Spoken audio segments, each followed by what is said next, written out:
Alif, Lam, Mim, only 3 letters. Islamic scholars have discussed them for centuries. Great awliya like Ibn Arabi said that very special secrets are hidden here. Between Asr and Maghrib there is a hidden door, and the key to that door is hidden in Surah Al-Baqarah.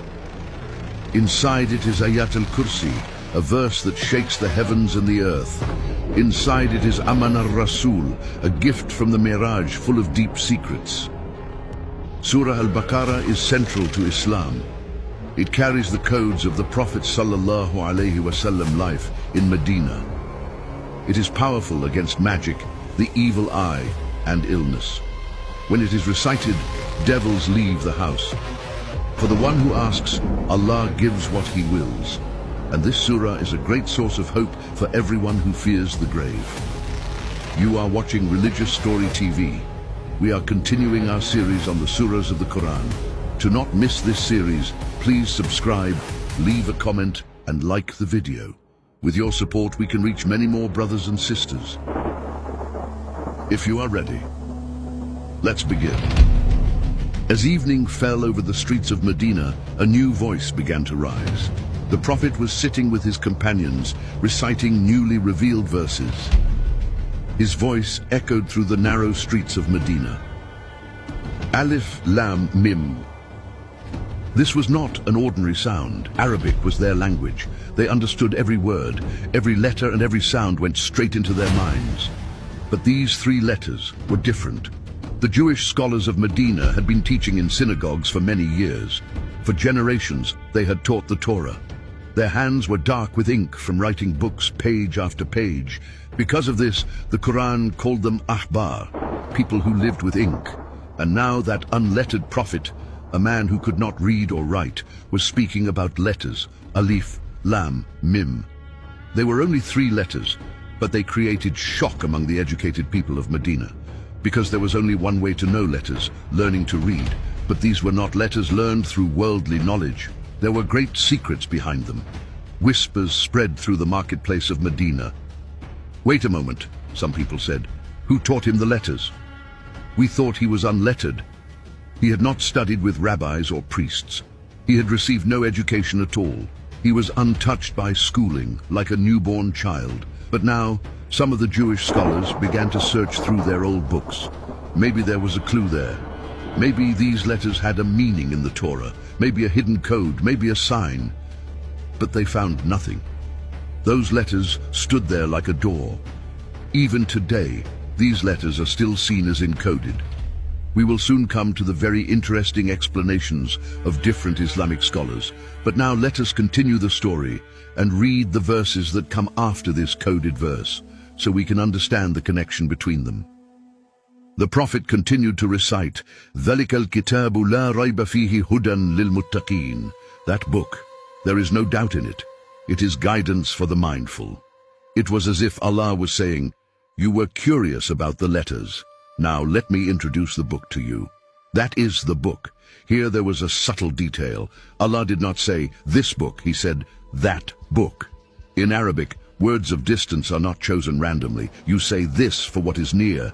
You say that for what is far. This is not just language, it is a map of the mind. Allah drew this map from the very beginning. What you hear is near, but where it is written is far. Even though the Quran is recited here, that book is actually in Law al-Mahfuz, far away, unchangeable, cannot be erased, cannot be rewritten, as if carved into stone. And at this point, the listener realizes something. This speech is not random. These words are not improvised. This message is coming from somewhere, and we are only at the beginning. Another shockwave followed. The Prophet did not yet have a physical book in his hands. No one had ever seen him reading anything, because he could not read. But now, words were flowing from his lips, as if he were reading from an invisible book. And those words, even the most educated people in Medina had never spoken like this. Arabs were proud of their language. They boasted about their greatest poets and most eloquent speakers. They looked down on anyone who could not speak well. In any society, the question, who knows, slowly becomes the question, who rules? Whoever controls knowledge, whoever controls meaning, controls society. Until that day, the knowledge of Medina was in certain hands, the hands of rabbis and scholars. From the very first step, the Quran said, "The authority of this book is not in your hands." That is why the Quran did not only say the book. When it said, "There is no doubt in this book," it was really saying, this book has the power to remove doubt from the inside. So who are the mutakin mentioned at the end of the verse, in the sentence, "Guidance is for the mutakin"? When we translate it into English, it means those who protect themselves, or those who are careful and mindful. At this point, a new tension is born in the listener's heart. Am I one of the mutakin? Will I be able to receive something from this book? The Quran does not say something like those who are protecting themselves as a temporary action. Instead, by saying mutakin, it points to a timeless group. They existed in the past, they exist now, and they will exist in the future. This is a door of hope, because some people fall into this illness. There were good people before, there are none now. The Quran breaks this idea on its very first page. People of taqwa will exist until the day of judgment, but taqwa here does not mean only a religious Muslim. The door the Quran opens is wider than that, because one side of taqwa can exist even before faith. A person tries to protect themselves from evil, stays away from lies, avoids injustice, and their heart is still facing a clean direction. That is why the Quran in Medina does not speak only to Muslims. It also speaks to Jews and Christians, because they are listening, they understand, they are also included in this address. Everyone who comes trying to save themselves from evil, Christian, Jew, agnostic, atheist, whoever they may be, will find guidance in this book. In reality, the door is opened for all of them. The invitation is made. Allah opened this door to the entire community of Medina, and through it, to the whole world. The Prophet was still new in Medina. Yet from the moment he arrived, the city took on a structure it had never had before. Muslims, Jews, and Arab polytheists were living together. Agreements were made between them. An alliance was formed to defend the city of Medina together. For the Muslims, this was a new life. In Mecca, they had been a small group, oppressed, pushed out, seen as rebels or as a threat to society. But in Medina, they had become a community. A great peace had entered the borders of Medina. Islam had stopped the tribal conflicts, and it was in this atmosphere that the verses of Surah Al-Baqarah began to be revealed. This surah spread across almost the entire life of the Prophet in Medina. Let us continue with verse 3. الَّذِينَ يُؤْمِنُونَ بِالْغَيْبِ وَيُقِيمُونَ الصَّلَاةَ وَمِمَّا رَزَقْنَهُمْ يُنْفِقُونَ. Those who believe in the unseen establish the prayer and spend from what we have provided for them. Allah defined the very first and most basic quality of the people of taqwa as belief in the unseen. The word gaib represents a vast world beyond the five senses, a world that cannot be tested in laboratories, but whose presence is deeply felt in the heart. Angels, the hereafter, secrets revealed through revelation, and most importantly, the essence of Allah. If a person believes only in what they see, they are trapped inside their biological limits. But the one who believes in the unseen realizes that the visible universe is only a thin shell, and that the real truth is hidden behind this veil. Belief in the unseen is, in reality, a test of trust and surrender. When the first Muslims of Medina walked toward the dusty field of Badr, or when they were shaken by the pain of Uhud, they felt not only the enemy in front of them, but also the unseen armies beside them, and the promised paradise ahead of them. This is not where reason ends, but where a higher reason begins. The believer does not trust their limited vision, they trust Allah's infinite knowledge. And this trust becomes the strongest armor against the uncertainties and inner crises of the modern world. But if belief in the unseen stayed only as a mental idea, it would remain nothing more than philosophy. Allah seals this abstract belief immediately with a clear action, and they establish the prayer. Notice carefully, Allah does not say, they pray. He says, they establish the prayer. This means raising it like a structure, placing it at the center of life. Prayer is the bridge between the unseen and the visible world. A person who believes in the unseen stands before that unseen presence 5 times a day. Before finishing this verse about the unseen, it is the right moment to return to the meaning of Alif Lam Mim. Alif Lam Mim. What did Islamic scholars say about these letters? Great figures such as Ibn Arabi and Imam Rabbani and many other scholars spoke about them. There are more than 20 interpretations, but most opinions gather around a few main approaches. Even though these letters have been discussed for centuries, there is no single agreed interpretation. Still, there are some general views. The first view: the true meaning of these letters is known only to Allah. This view has been strong since the time of the companions. Reports attributed to Abu Bakr, Umar ibn al-Khattab, and Ali ibn Abi Talib say that the huruf al-muqattat should be accepted without explanation. In other words, they are divine signs whose meaning is deliberately hidden. The second strong view: these letters point to the miraculous nature of the Quran. According to this view, letters like Alif, Lam, and Mim are ordinary letters used daily by the Arabs. With these letters, the Quran makes a declaration from the very beginning. This Quran is made from the same letters you see and use every day. You know these letters. So if you are able, then produce a book like it, made from these same letters. This was a direct challenge, and it still stands. The third approach says that these letters carry symbolic or sign-based meanings. Some scholars connected Alif to the oneness of Allah, Lam to the divine address, and Mim to creation. Some even said that the final Mim points to the name Muhammad. These explanations are mostly seen as tasawwuf, spiritual, and ishari readings. In this line we find interpretations from figures like Ibn Arabi. Many Islamic scholars have accepted these interpretations as valid spiritual readings. The fourth view says that these letters are names or markers of surahs. Some scholars said that Alif Lam Mim is a divine sign used to distinguish surahs like Surah Al-Baqarah and Surah Al-Imran. This explanation is practical, but most scholars say it is not enough by itself. The fifth view focuses on language and pronunciation. Reading letters one by one is not normal speech. This alone shows that from the very first verse, the Quran is saying, "I am not an ordinary text." This aspect is studied from the angle of eloquence and rhetoric. Why exactly 14 letters? The huruf al-muqattat in the Quran are made up of 14 different letters in total. This number is not seen as random. Many classical scholars say this choice is deliberate. First, the language angle. The Arabic alphabet has 28 letters. The disconnected letters are exactly half of that. Many scholars say this points to balance and measure. The Quran is showing that even half of the alphabet is enough to produce a miracle. The message is clear: more is not needed. This point is strongly emphasized by Fakhr al-Din al-Razi. According to him, the Quran makes its challenge using a limited set of letters on purpose.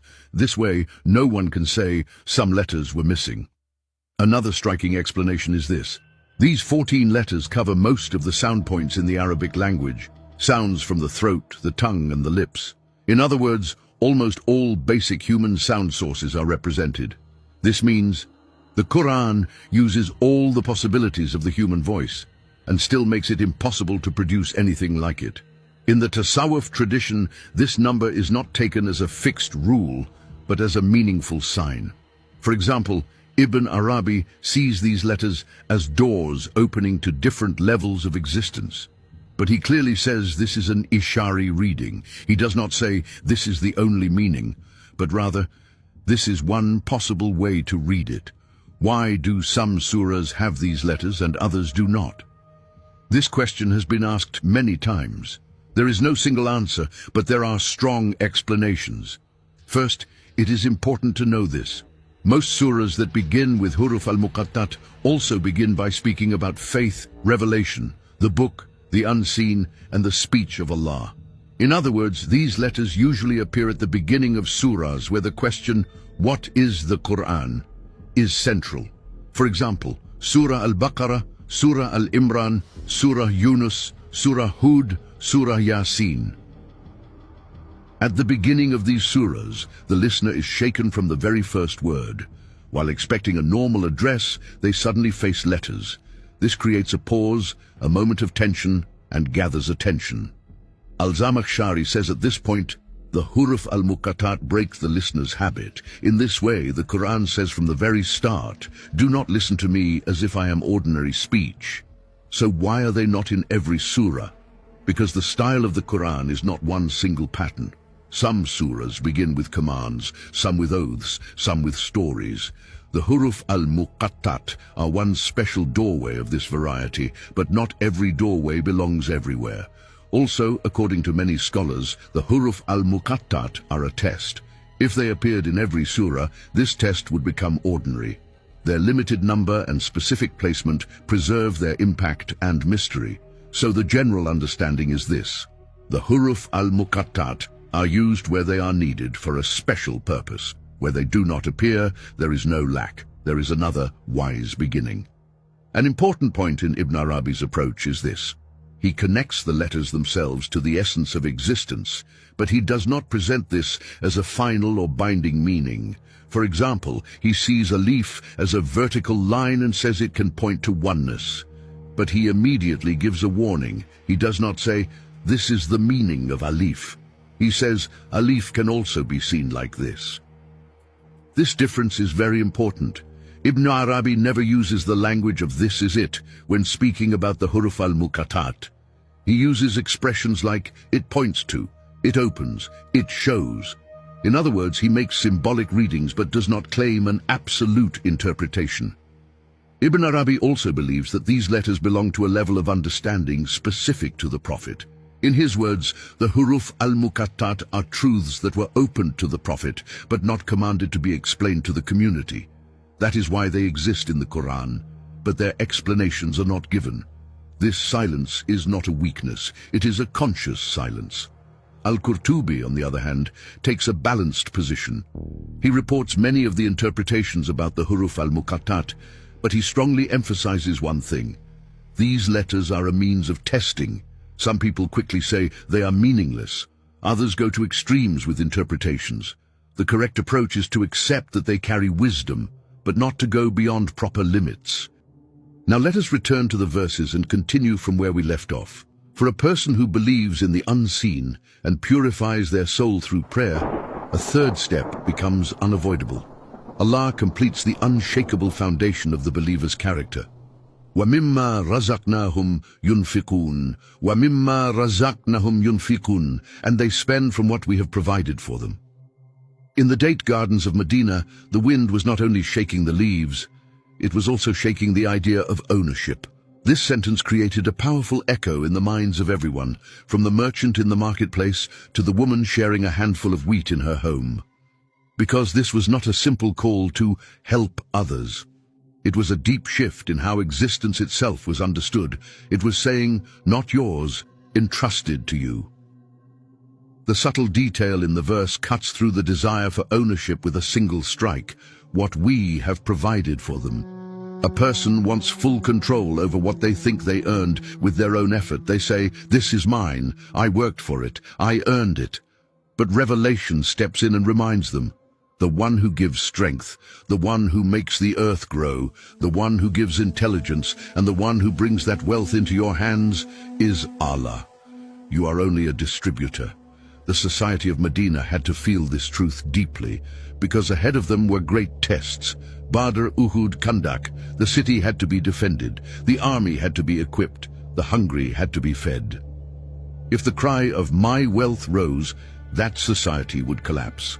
The word yunfikun means to open a passage, to let something flow out. The believer is meant to be a channel, not a dam. Still water becomes dirty. Flowing water gives life. Giving is actually the most concrete test of belief in the unseen. A person who claims to believe in an unseen creator, yet refuses to give from the visible wealth in their hand, exposes the weakness of that claim. Satan whispers into the ear, if you give, you will have less. If you give, you will become poor. Allah promises the opposite. If you give, you increase. That evening in the streets of Medina, people began to look at their possessions differently. The difference between the gold stored by wealthy Jewish merchants and the dates shared by Muslims was not only a difference of amount, it was a difference of spirit.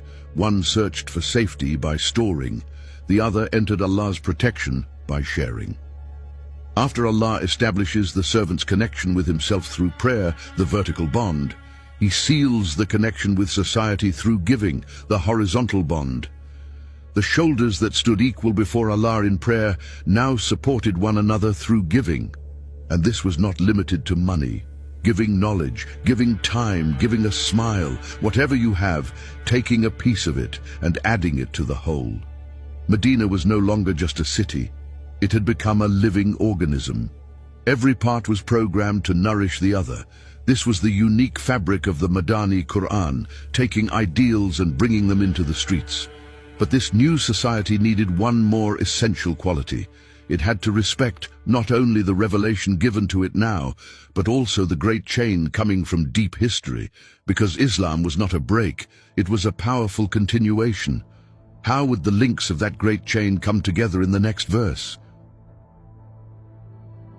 And they believe in what has been sent down to you, and in what has been sent down before you, and in the hereafter they are certain, and in what was sent down before you, and in the hereafter they have firm certainty. The spirit of time and the chain of revelation.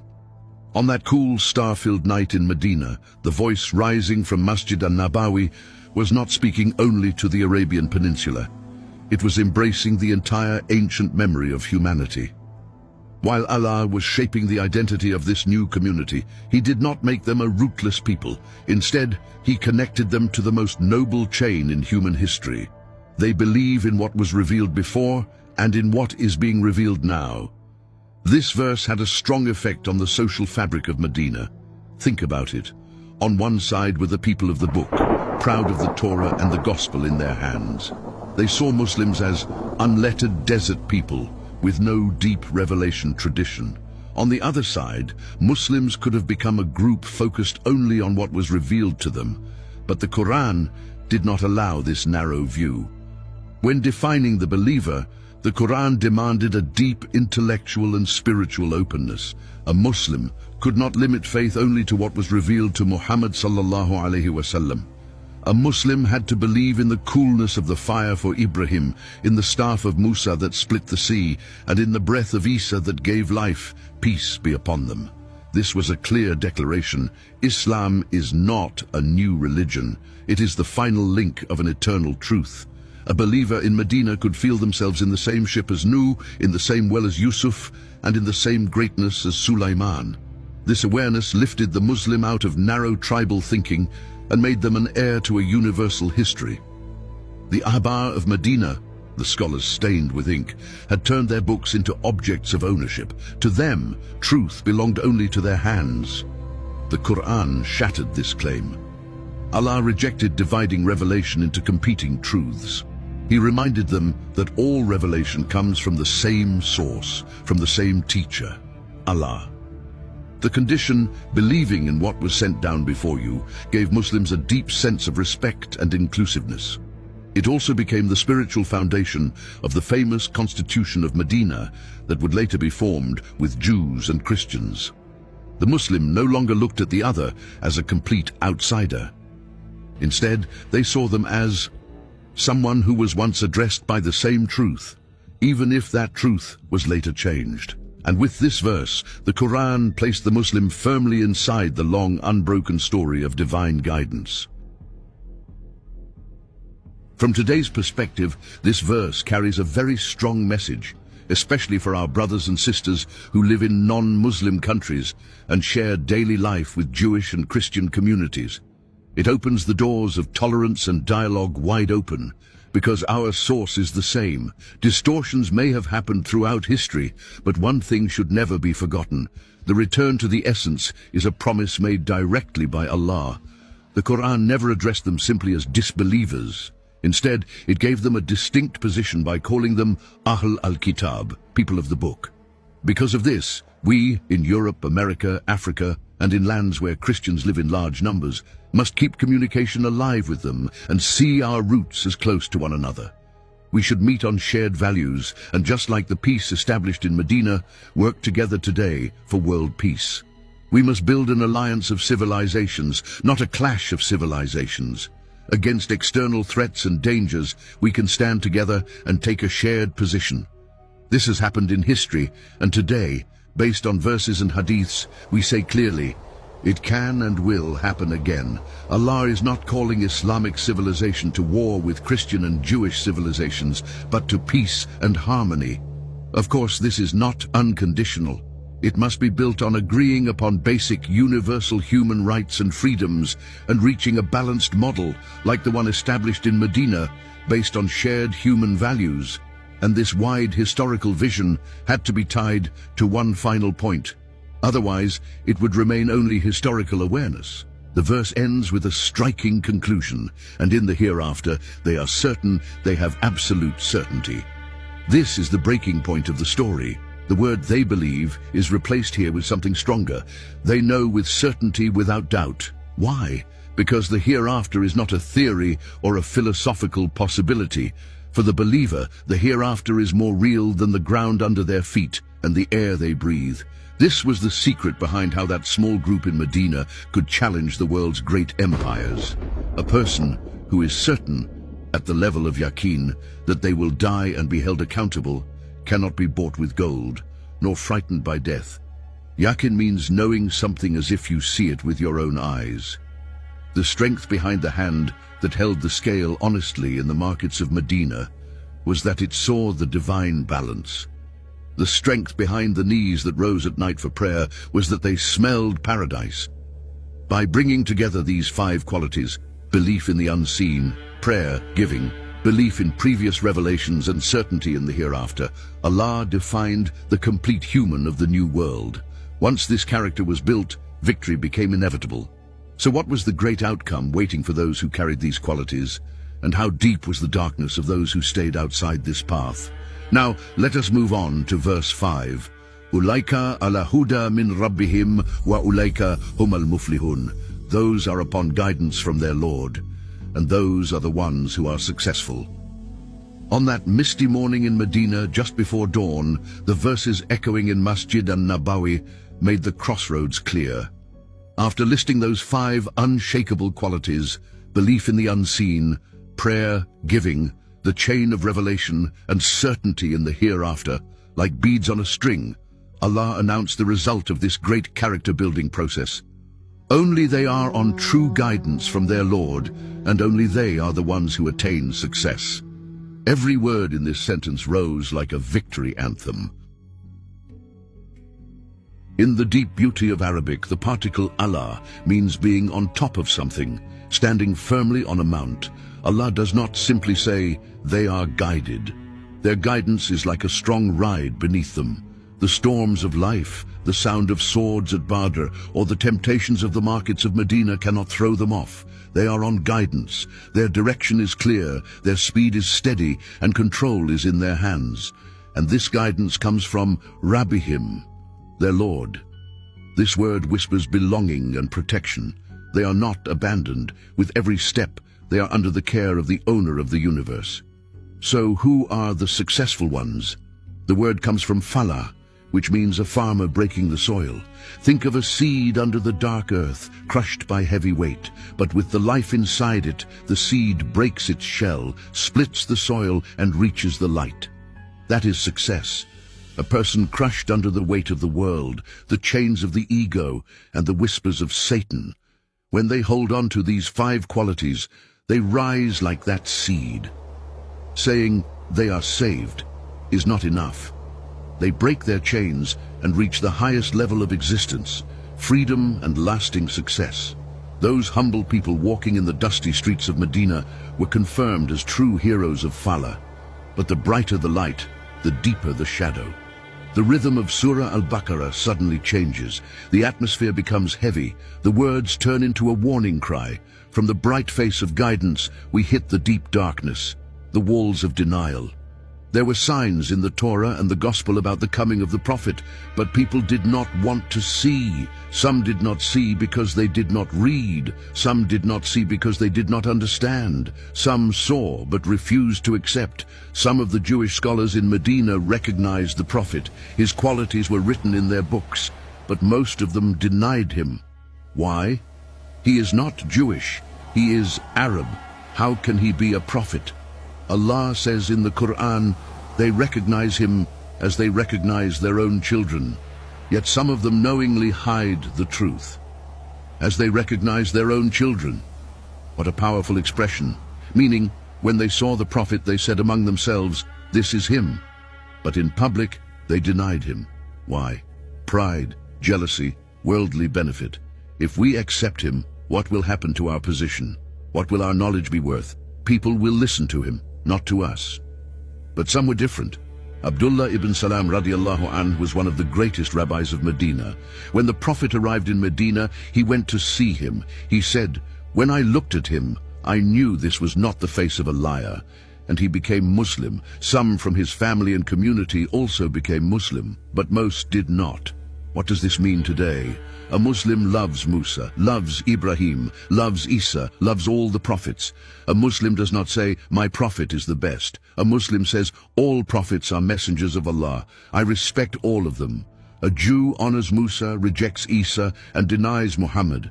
A Christian honors Isa, accepts Musa but does not fully follow him, and denies Muhammad. A Muslim believes in all of them, loves all of them, accepts all of them. And Allah's invitation is still open, come to a common word. Now let us come to verse 6. Indeed, for those who insist on denial, it makes no difference whether you warn them or do not warn them, they will not believe. This verse opens the curtain on a tragedy. The people mentioned here are not those who have never heard the truth. They are those who saw it, heard it, understood it, and then covered it on purpose. The word kafir comes from a root that is also used for a farmer who covers a seed with soil. The truth is, like the sun standing high in the sky, but this is the stubbornness of a man who closes his eyes and says, "There is no sun." After the description of the mutaki, now comes the opposite group, those who deny. At first glance, this verse sounds very harsh, but in reality it carries deep wisdom. A kafir is someone who hides the truth, someone who sees the signs of Allah but chooses to ignore them, someone who covers the natural purity, fitrah, inside their heart. The Prophet said, "Every child is born upon fitrah, then their parents make them Jewish, Christian or otherwise." So faith is the original state. Denial is a cover that comes later. That is why the word kafir is used, because the person has covered their own fitrah. But notice something very important. Which disbelievers is Allah talking about? Is it all disbelievers? No. It is a specific group, a group that has reached a point where there is no return. This verse is not about every person who disbelieves. It is only about a certain group, and who they are, only Allah truly knows. We can never say about anyone, "This person is a kafir and will never become Muslim." If that were allowed, the Prophet would not have gone to Abu Jahl's door again and again. Then comes one of the most chilling scenes in the Quran. Verse 7. ختم الله على قلوبهم وعلى سمعهم وعلى أبصارهم غشاوة ولهم عذاب عظيم. Allah has sealed their hearts and their hearing, and over their eyes is a covering, and for them is a great punishment. Imagine this. A city whose gates are locked from the inside, and then heavy seals are placed on them from the outside. No light can enter, no sound can pass through. This is not a cruel action from Allah. It is the natural result of a person's own choices. A heart that ignores thousands of warnings, calls every miracle magic, and silences its conscience again and again, eventually loses its softness. It hardens. It turns to stone. Allah seals their hearts and their hearing and places a veil over their eyes. They become so blind that they cannot even see that they are standing at the edge of a cliff. Living in Medina, in the very center of revelation, and still walking around with this seal. Could there be a greater tragedy? This description is for some people who heard the Quran, understood it, were warned many times, saw proofs, saw miracles, yet still chose denial with their hearts. The true knowledge belongs to Allah. For this group, Allah says, warning them or not warning them makes no difference. Why? Because they have already decided. They sealed their own hearts. They closed themselves to the truth. This is not injustice from Allah. This is the result of their own choice. Allah shows the path. Allah gives signs. Allah sends prophets. But the final decision belongs to the human being. If a person says yes, Allah opens the doors. If a person says no and insists, Allah leaves them to what they chose. Allah did not force them to disbelieve. They chose it themselves. Allah only sealed that choice. The line between light and darkness is now clearly drawn. But in Medina, there was a third group. They were not fully in the light and not fully in the darkness. They were hiding in the shadows, the most dangerous and most complex group of all, the hypocrites, munafiqun. The story now moves to the most tense pages of Medina, to the faces behind the masks. The atmosphere of Medina suddenly became heavy. The voice echoing between the columns of Masjid an-Nabawi was no longer only comforting the hearts of believers or describing the stubbornness of disbelievers. This time, it was exposing a group that stood in the shadows, neither fully in the light nor fully in darkness. The Quran was beginning one of the deepest psychological analyses in history. The hypocrites, munafiqeen. For believers, only 5 verses were revealed. For disbelievers, only 2 verses. But for this masked group, a shocking analysis stretching over 13 verses began. And among the people, there are those who say, "We believe in Allah and in the day of judgment," and they are not believers. People are some who say, "We believe in Allah and the last day," but they are not believers. Imagine the marketplace of Medina. A man stands in the front row during prayer. His voice may be louder than everyone else's, but his eyes keep scanning the crowd, and his heart works like a calculator. Is it profitable to stay with this group? What if the people of Makkah win? What if Muhammad loses? These people did not see faith as surrender. They saw it as an insurance policy. They built a fortress with their words, but they never stepped inside it. Allah destroyed this false claim with a single strike. They are not believers. This was a divine exposure. The mask fell with the very first sentence, trying to deceive Allah. Then comes verse 9, describing this tragic and almost absurd attempt. يُخَادِعُونَ اللَّهَ وَالَّذِينَ أَمَنُوا وَمَا يَخْدَعُونَ إِلَّا أَنفُسَهُمْ وَمَا يَشْعُرُونَ يُخَادِعُونَ اللَّهَ وَالَّذِينَ آمَنُوا وَمَا يَخْدَعُونَ إِلَّا أَنفُسَهُمْ وَمَا يَشْعُرُونَ. They try to deceive Allah and those who believe, but they deceive only themselves, and they do not realize it. Now the scene truly darkens. The Quran described the believers briefly. It described the disbelievers even more briefly. But when it comes to this third group, it stops. It slows down. It goes into detail. Why? Because this group is the most dangerous. They are not clearly outside. They are not standing at the door. They appear to be inside. When the first verse describing them was revealed, it was as if ice fell over Medina. Because these people were not polytheists. They were not Jews or Christians. These were people who said they were Muslims. But the Quran makes one thing very clear. It does not look at words. It looks at the heart. These people had done the following. They learned the language of faith. They copied the behavior of believers. They memorized the correct sentences, but their hearts never changed direction. And this is where the Quran begins to uncover them, layer by layer. It was like a small child who closes his eyes and thinks no one can see him. The hypocrites thought they could deceive the owner of the universe. Trying to deceive Allah is as absurd as trying to hide the ocean with a glass. But the real tragedy was this. They were only deceiving themselves. They were trapped inside their own lies, falling into the traps they had set. They did not even realize it. Like a cancer cell, while trying to destroy the body they lived in, they were actually destroying their own source of life. Why were they doing this? The answer was simple. In their hearts is a disease. This was a disease of doubt and hypocrisy, spreading like a virus, and Allah increased this disease, because every lie gives birth to another lie, and every fake position makes the heart darker. In the tense atmosphere of Medina, the whispers of the hypocrites' leader, Abdullah ibn Ubay, echoed in the dark corners. A painful punishment was prepared for them. Why? Not only because they did not believe, but because they lied. Abdullah ibn Ubay's plan failed. He did not become king. He did not gain power. So what did he do? He could not openly oppose the Muslims because most of the people had already become Muslim. So he chose another way. He said he was Muslim, but inside he kept his hatred alive.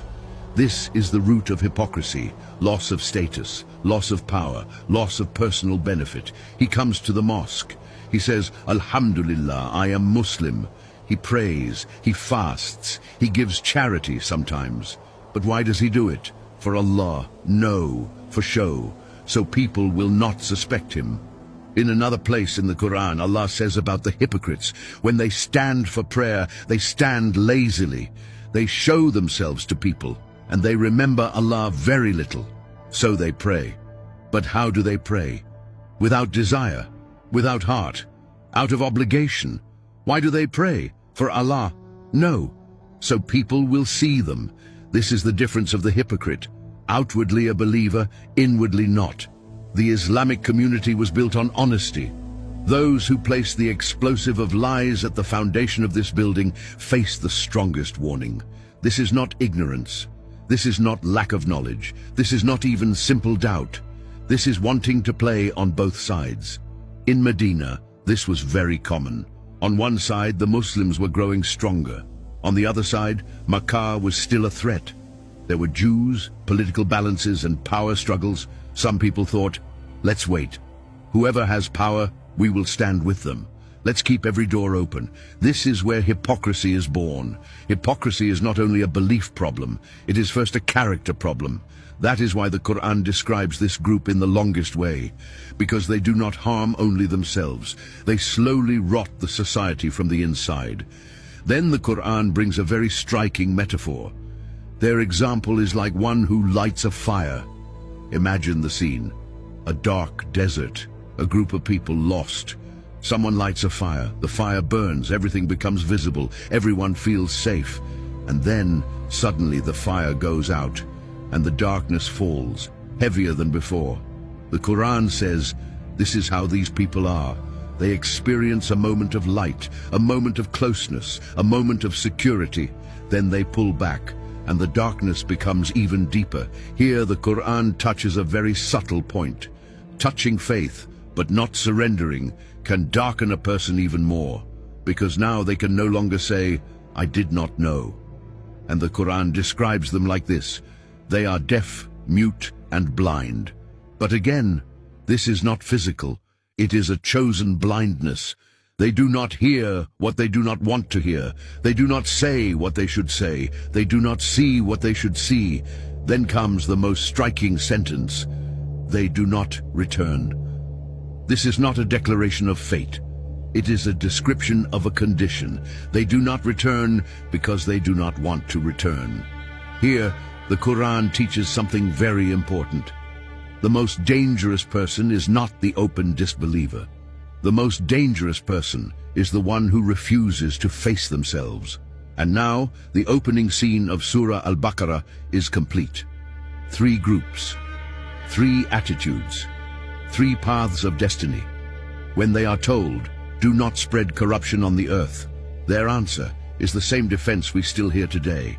We are only reformers. We are fixing things. These men who fueled conflict, spread chaos, and played with the nerves of society, presented themselves as peacemakers and modernizers.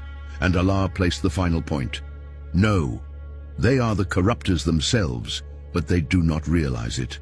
On that night in Medina, the curtains were lifting one by one. The sly smiles of the hypocrites froze in front of the sharp verses of the Quran. But the story was not over. The real tragedy of the hypocrites would deepen when they began to call the believers foolish. So who was the real fool? In the shadowed streets of Medina, the whispers of the hypocrites had turned into open arrogance. Seeing themselves as the intellectual elite, strategy experts, and balanced politicians, this group looked down on the pure, sincere, and self-sacrificing believers around Muhammad, peace be upon him, with mockery. Revelation exposed this arrogant attitude spoken behind closed doors. وَإِذَا قِيلَ لَهُمْ أَمِنُوا كَمَا أَمَنَ النَّاسُ قَالُوا أَنُؤْمِنُ كَمَا أَمَنَ السُّفَهَاءُ أَلَا إِنَّهُمْ هُمُ السُّفَهَاءُ ولكن لا يعلمون وإذا قيل لهم آمنوا كما آمن الناس قالوا أنؤمن كما آمن السفهاء ألا إنهم هم السفهاء ولكن لا يعلمون when they are told, "Believe as the believers have believed," they say, "Shall we believe like these foolish people?" Know well, they are the foolish ones, but they do not know it. In the eyes of the hypocrites, Abu Bakr's loyalty, Bilal's resistance, and Ammar's surrender were examples of stupidity. To them, leaving property in Makkah and migrating to Medina was not logical. They thought, why risk everything? Why cut ties with the powerful Quraysh? They called their selfish thinking reason, and they called faith that pays a price foolishness. Allah crushed this pride with one sentence: "Know well, the foolish ones are themselves, but they do not know." True reason is not what saves only today, it is what builds eternity. Who is wiser, the one who sees the ship sinking but stays in the luxury cabin, or the one who jumps into the lifeboat despite the storm? By choosing the temporary over the lasting, the hypocrites made one of the greatest mistakes in history. The Quran continues to describe their most dangerous game.